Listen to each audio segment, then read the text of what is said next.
ಅವರು ನಿಮ್ಮ ವಿರುದ್ಧ ಮುಗಿಬಿದ್ದಿದ್ದಾರೆ ಮತ್ತು ಮಂಪರು ಪರೀಕ್ಷೆ ಮಾಡಬೇಕು ಅಂತ ವಿಜಯೇಂದ್ರ ಅವರು ಸೇರಿ ಬೇರೆ ಬೇರೆ ನಾಯಕರು ಹೇಳ್ತಿದ್ದಾರೆ. ನೀವು ಮಂಪರು ಪರೀಕ್ಷೆಗೆ ರೆಡಿ ಇದ್ದೀರಾ ಸರ್? ಈಗ ಪಾಪ ಭಾರತೀಯ ಜನತಾ ಪಾರ್ಟಿಯ ಹೊಸದಾಗಿ ಅಧ್ಯಕ್ಷರಾಗಿರ್ತಕ್ಕಂಥ ವಿಜೇಂದ್ರರವರು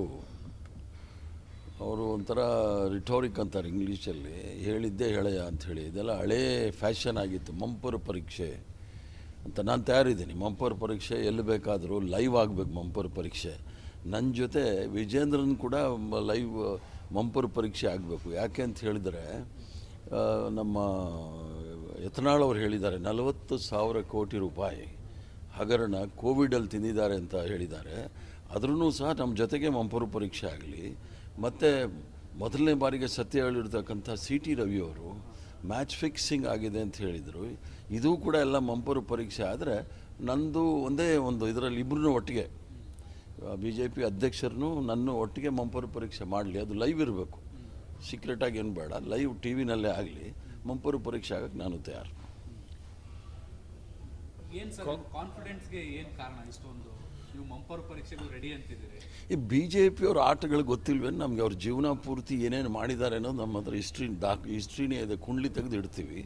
ಆದ್ದರಿಂದ ಪಾಪ ವಿರೋಧ ಪಕ್ಷದ ನಾಯಕರು ಕೂಡ ಭಾಳಷ್ಟು ಜನ ನನ್ನ ಅರೆಸ್ಟ್ ಮಾಡಿ ಅಂತ ಇದ್ರು.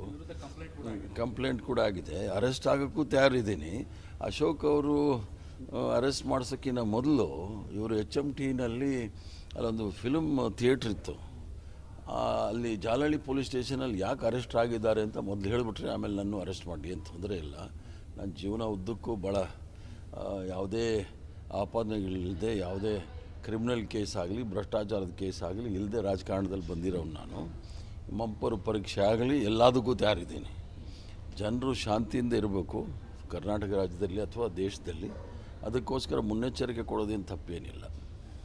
ಈಗ ನಾಳೆ ಭಾರತ್ ಜೋಡೋ ನ್ಯಾಯ ಯಾತ್ರೆ ಶುರುವಾಗ್ತಾ ಇದೆ. 2ನೇ ಹಂತದಲ್ಲಿ ಲೋಕಸಭೆ ಚುನಾವಣೆಗೆ ಎಷ್ಟು ಇಂಪಾರ್ಟೆಂಟ್? ಮಣಿಪುರದಿಂದ ಶುರುವಾಗ್ತಿದೆ. ಈಗ ನಾವು ಭಾರತ್ ಜೋಡೋ ಮೊದಲನೇ ಫೇಸಲ್ಲಿ ಮಾಡಿದಾಗ ನಾವೆಲ್ಲರೂ ಸಹ ಕಮಿಟಿನಲ್ಲಿ ಇದ್ದವರು ಆಗಲೂ ಸಹ ಹೇಳಿದ್ದು ಚುನಾವಣೆಗೆ ಸಂಬಂಧಪಟ್ಟಿದ್ದಲ್ಲ. ಭಾರತ್ ಜೋಡೋ ದೇಶದಲ್ಲಿ ಇರ್ತಕ್ಕಂಥ ಕಲುಷಿತ ವಾತಾವರಣ, ಒಂದು ಕಡೆ ದ್ವೇಷ, ಅಸೂಯೆ ವಾತಾವರಣ, ಇದನ್ನು ಎಲ್ಲರೂ ಒಟ್ಟಿಗೆ ಸೇರಿಸಬೇಕು ಅನ್ನೋ ಮೂಲ ಉದ್ದೇಶದಿಂದ ಭಾರತ್ ಜೋಡೋ ಯಾತ್ರೆ ಮಾಡ್ತಾ ಇರೋದು.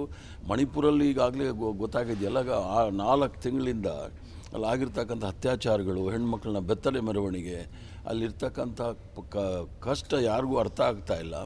ಆದ್ದರಿಂದ ಇಡೀ ದೇಶದಲ್ಲಿರ್ತಕ್ಕಂಥ ದ್ವೇಷ ಮತ್ತು ಅಸೂಯೆ ವಾತಾವರಣವನ್ನು ತಿಳಿಗೊಳಿಸ್ಲಿಕ್ಕೋಸ್ಕರ ನಮ್ಮೆಲ್ಲರ ನಾಯಕರಾದ ರಾಹುಲ್ ಗಾಂಧಿಯವರು 2ನೇ ಭಾರತ್ ಜೋಡೋ ನ್ಯಾಯ ಯಾತ್ರೆಯನ್ನು ಮಾಡ್ತಾ ಇದ್ದಾರೆ. ಅದಕ್ಕೆ ನಾವು ಸಹ ಎಲ್ಲರೂ ಸಹ ನಾಳೆ ಇಂಫಾಲ್ಗೆ ಹೋಗ್ತಾ ಇದ್ದೀವಿ. ಸರ್, ಈಗ ಪ್ರಧಾನಮಂತ್ರಿಗಳು ಮಣಿಪುರಕ್ಕೆ ಈವರೆಗೂ ಒಂದ್ಸಲನೂ ಭೇಟಿ ಕೊಟ್ಟಿಲ್ಲ. ಮಂದಿರದ ವಿಚಾರಗಳು ಬಂದಾಗ ಮುಂದೆ ಇರ್ತಾರೆ, ಮುಂಬೈಗೆ ಹೋಗ್ತಾರೆ, ಕೇರಳಕ್ಕೆ ಹೋಗ್ತಾರೆ, ತಮಿಳುನಾಡಿಗೆ ಹೋಗ್ತಾರೆ, ಲಕ್ಷದ್ವೀಪ್ ಹೋಗ್ತಾರೆ, ಫೋಟೋ ಶೂಟ್ ಮಾಡಿಸ್ತಾರೆ. ಆದರೆ ಮಣಿಪುರಕ್ಕೆ ಹೋಗಿ ಯಾಕೆ ಮಾತಾಡಲ್ಲ? ಈಗ ಇವ್ರಿಗೆ ಜನಗಳ ನೋವಿನ ಬಗ್ಗೆ ಇವ್ರಿಗೇನು ಅರಿವಿಲ್ಲ ಅಥವಾ ಅವ್ರಿಗೆ ಕಾಳಜಿನೂ ಇಲ್ಲ.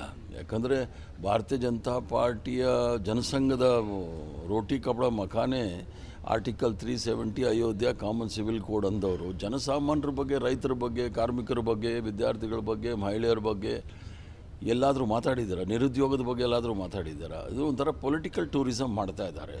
ಲಕ್ಷದ್ವೀಪ್ಗೆ ಹೋಗೋದು, ಅಲ್ಲೋಗೋದು, ಇಲ್ಲೋಗೋದು. ಜನಗಳ ಕಷ್ಟ ನಷ್ಟಗಳಿಗೆ ಯಾವ ಥರ ಸ್ಪಂದಿಸಬೇಕು ಅಂತ ಇದುವರೆಗೂ ಸಹ ಹೇಳಿಲ್ಲ. ಏನು ಬೇಟಿ ಪಡಾವ್ ಬೇಟಿ ಬಚಾವ್ ಅಂತಕ್ಕಂಥದ್ದು 2 ಮಹಿಳೆಯರನ್ನ ಬೆತ್ತಲೆ ಮಾಡಿರ್ತಕ್ಕಂಥ ಮಣಿಪುರಲ್ಲಿ ಇದುವರೆಗೂ ಬಾಯಿ ಬಿಟ್ಟಿಲ್ಲ. ಅಲ್ಲೆಲ್ಲೋ ಇಸ್ರೇಲಲ್ಲಿ ಆದರೆ ಅದಕ್ಕೆ ಬಾಯಿ ಬಿಡ್ತಾರೆ. ನಮ್ಮದೇ ಆದ ದೇಶದಲ್ಲಿ ಇಷ್ಟೆಲ್ಲ ಅನಾಹುತಗಳಾದ್ರೂ ಬಾಯಿ ಬಿಟ್ಟಿಲ್ಲ. ದುರಂತ ಈ ದೇಶದ ದುರಂತ.